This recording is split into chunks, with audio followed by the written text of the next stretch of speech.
The Avengers. That's what we call ourselves. Sort of like a team. Earth's mightiest heroes type thing. Avengers, time to work for a living. That's my secret.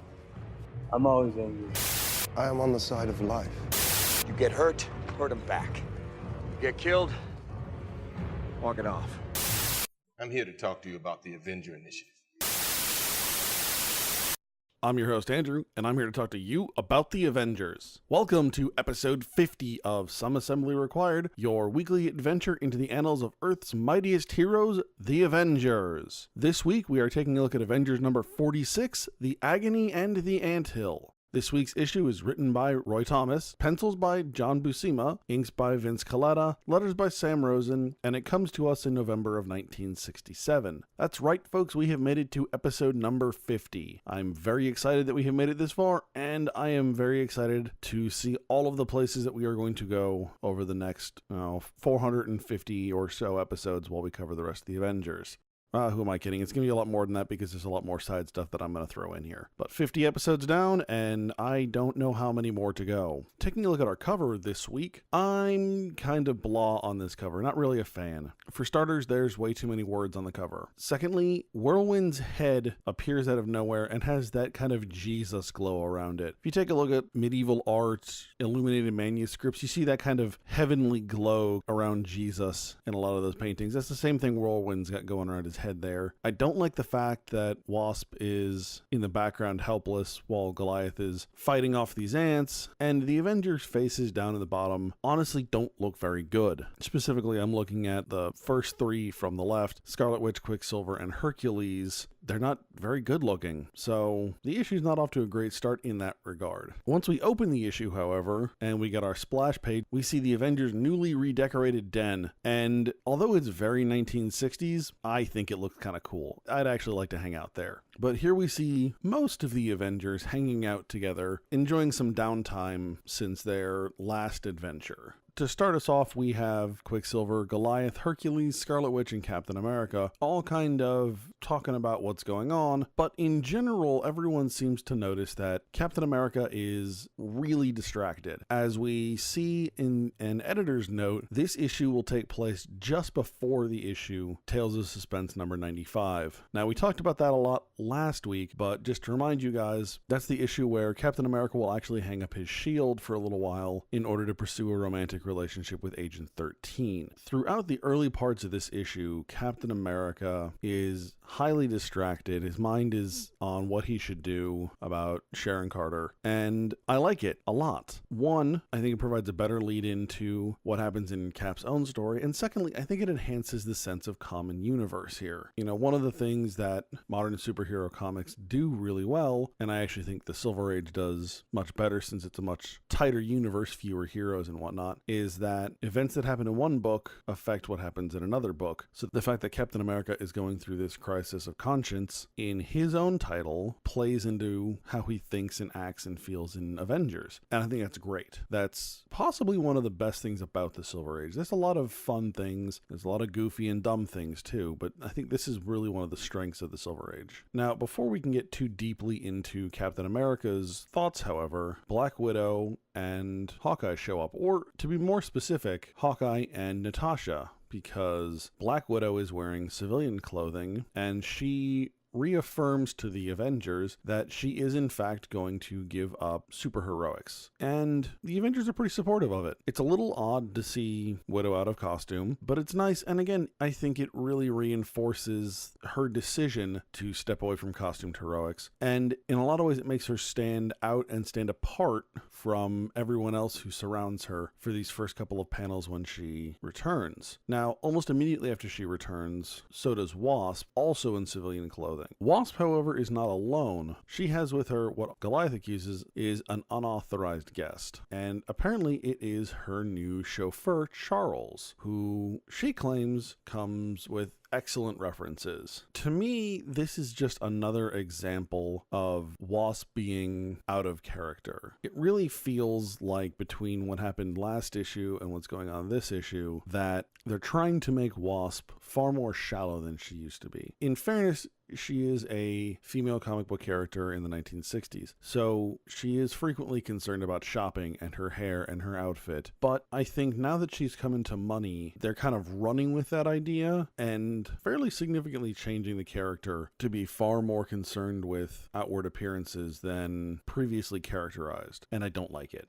So as Charles makes his way out of Avengers Mansion, we see a rather sinister thought bubble that Charles no longer needs Wasp because he's seen the inside of Avengers headquarters. And we will find out here shortly that Charles is in fact not quite what he seems. However, before that happens, we get to see the Avengers taking a little bit of a break and getting into some leisure activities. Goliath and Wasp are going to spend some time doing research. Natasha, Hawkeye, Scarlet Witch, and Hercules are all going to go for a walk, and Quicksilver and Captain America are going to go to a baseball game as soon as Cap finishes his chapter of Tolkien, because here we have the first introduction of Captain America, Super Nerd. As it turns out, and you know, to be perfectly honest, it makes a lot of sense, Cap is a huge dork, and not just in the historical anachronism kind of dork. As we see here, Cap is a big fan of fantasy, and I cannot find the reference for this, but I will keep looking. But at some point, Captain America actually works as either a comics writer or comics artist. I don't remember which one. But Captain America actually makes comic books. So Cap is a giant nerd at heart, which just endears him to me more. Also, I decided to look into this a little bit because Captain America discusses that he was always a sucker for far-out fantasy. And I was kind of curious, based on when Cap was frozen, whether or not this Tolkien material would be new to him. Because 1967,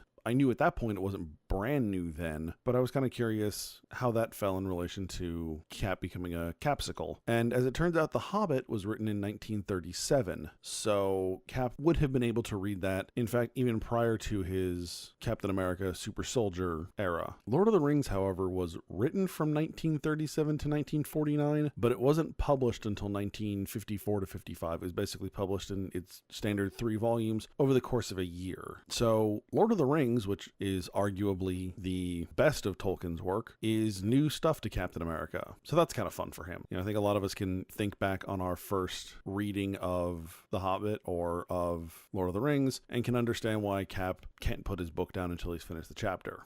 Now, as Hercules and Scarlet Witch get ready to go on their walk, Scarlet Witch steps out to go change, and so does Hercules, and he comes back really quite the dapper man. He has shaved off his beard, trimmed his hair, and put on a very stylish suit, to which Hawkeye, who is also changed, describes his transformation as having pulled a little Samson bit. Obviously, Samson being the biblical hero whose power was related to not cutting his hair. I also like the fact that Hawkeye references Samson, and Hercules doesn't get it, because I like the idea that Hercules, although he in theory was around at that point in time, he was off doing his own Hercules thing and not really paying attention to the world at large. So I really appreciate that. And once again, we see a little bit more of the romantic stirrings between Scarlet Witch and Hercules, also something I enjoy. So while our two couples, or two very nearly couples, Hercules, Scarlet Witch, Black Widow, and Hawkeye, all go out for their walk, we return to our chauffeur, Charles, who has made his way home, strips out of his chauffeur's uniform, dons what looks like a cheap green bondage suit, and declares himself the Whirlwind.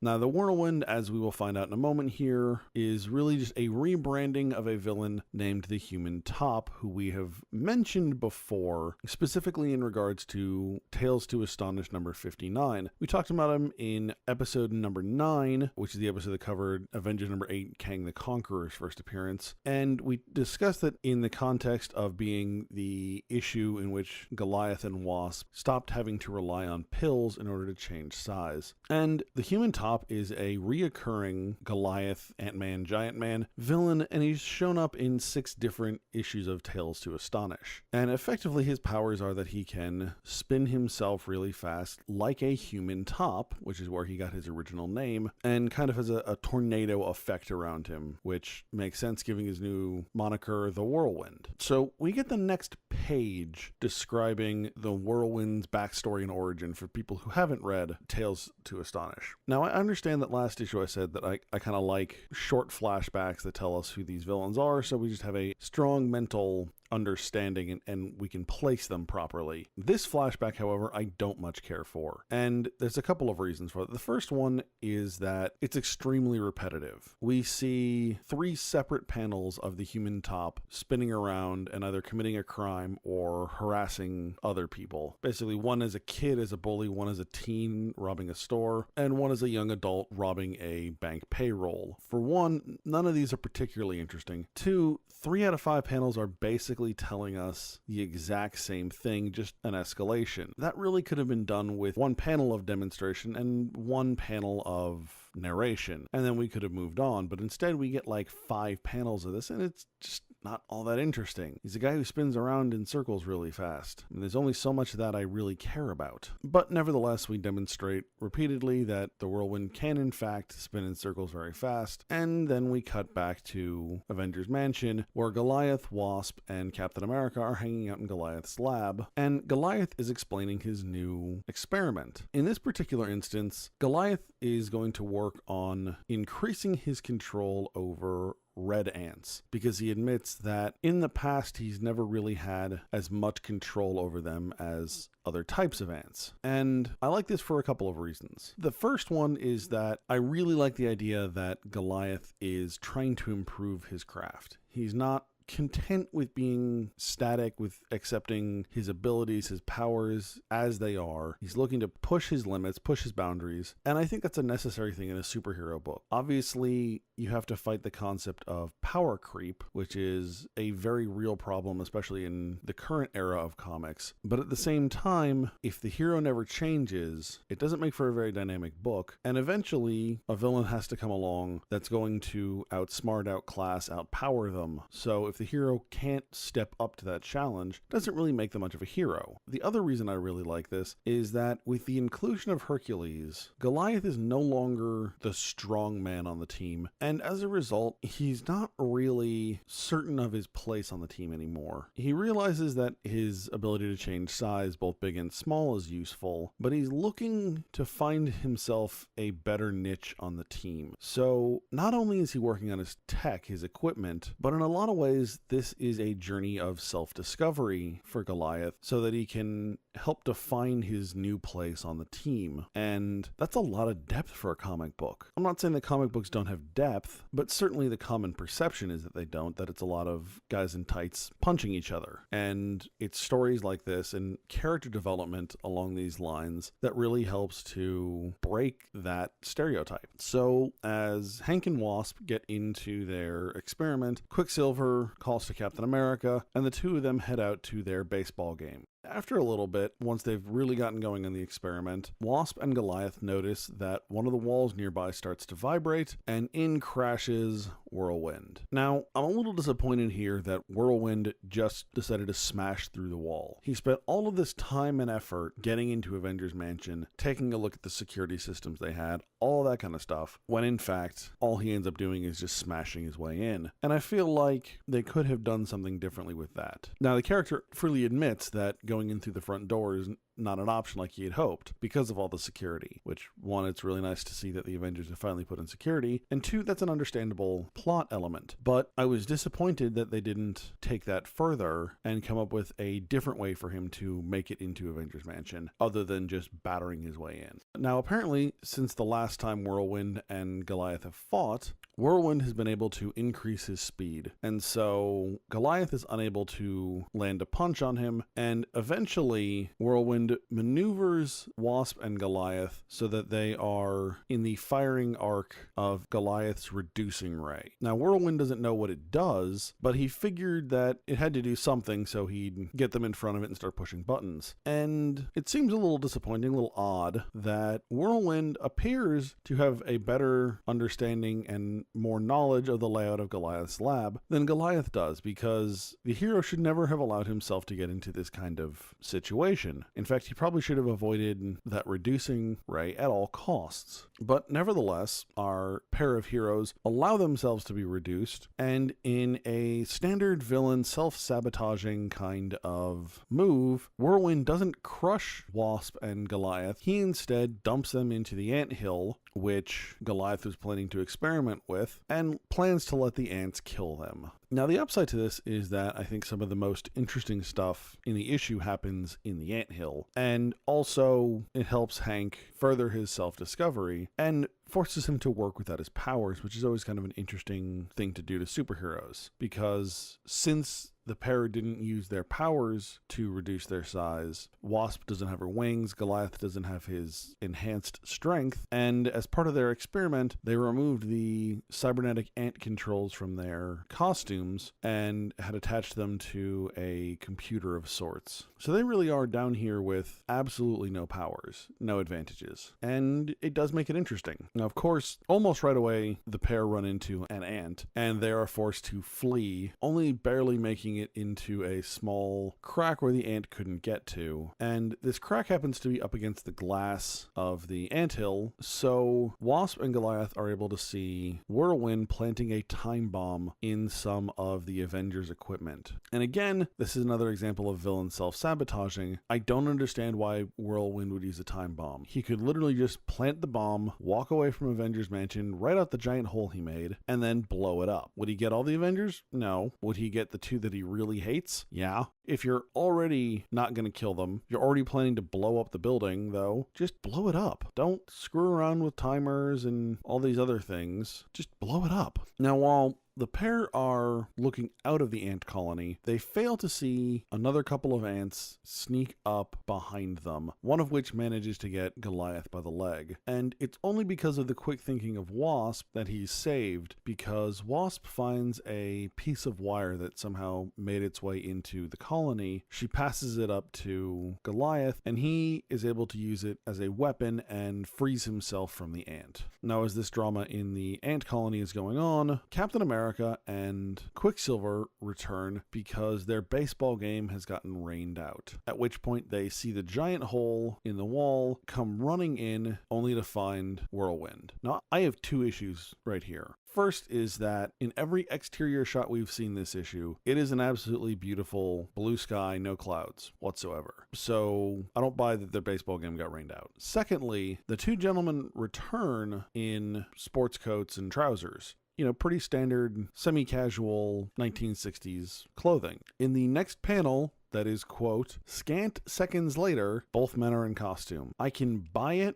from Quicksilver because of his speed, but unless Captain America is constantly wearing his costume under his clothing, including his shield, there is no way that scant seconds later he's in costume. However, regardless of how time actually flowed, Quicksilver and Captain America rush in to engage with Whirlwind. And although they have some initial struggles, we'll call them, pretty quickly they are able to overcome Whirlwind and begin to kind of wreak havoc on him. To be perfectly honest, Whirlwind's kind of a one-trick pony, right? He spins really fast. Once you've figured that out, and once you've realized that that's basically all he can do, you know, it's fairly easy to adapt to that and take him down, which is exactly what Captain America and Quicksilver begin to do. Now, back in the anthill, Goliath and Wasp are very much in a life or death struggle against these ants. Although Goliath really steps up and brings the fight to a couple of the ants, several more show up and are able to overwhelm him. So at this point, it is up to Wasp. And this is part of the reason the cover irritates me as much as it does, is that on the cover, Wasp is very helpless, but here, Wasp picks up the piece of wire from Goliath and takes on the biggest frickin' ant there. As it turns out, Wasp is able to find a weak point, kill the ant, and the ant is in fact the queen ant, and Wasp therefore is able to gain some level of control over the ants. It's not the cybernetic level of control that they might be able to gain otherwise, but by killing the queen, she seems to have taken the queen's place. Now, of course, immediately after all of this happens, Goliath suddenly remembers that he has a cybernetic control station built into the anthill for his experimentations. And I'm just sitting here like, really? Really? Little late to the party here, man. That would have been really useful information like, I don't know, 4 pages ago when you got stuck in the anthill in the first place. Just saying, man. But as it happens, the pair make their way to the cybernetic control station. Goliath is able to fashion a new cybernetic helmet out of the available parts and takes control over the ants in the hive. Outside of the ant colony, Captain America is once again laying waste to Whirlwind, but Whirlwind realizes that he's only got a minute or so to escape because, again, there's a time bomb ticking. And as Goliath makes his escape from the anthill and goes to warn other Avengers, he admits that he saw Whirlwind set the timer on the bomb for 10 minutes, and it's been at least 9 minutes so far. So there is very, very little time for him to tell his fellow Avengers what's going on and for them to get rid of the bomb before it kills everyone. Again, I love watching all of this and watching Goliath have to do this without his powers because it's really forcing him to be a hero and accept being a hero without his normal abilities, without his normal advantages. So at times he struggles and things don't always go his way, but he keeps pushing through and he keeps proving that he has what it takes to be a hero. So yes, he doesn't necessarily have his old niche on the team, but he certainly is continuing to prove his worth to be on the team.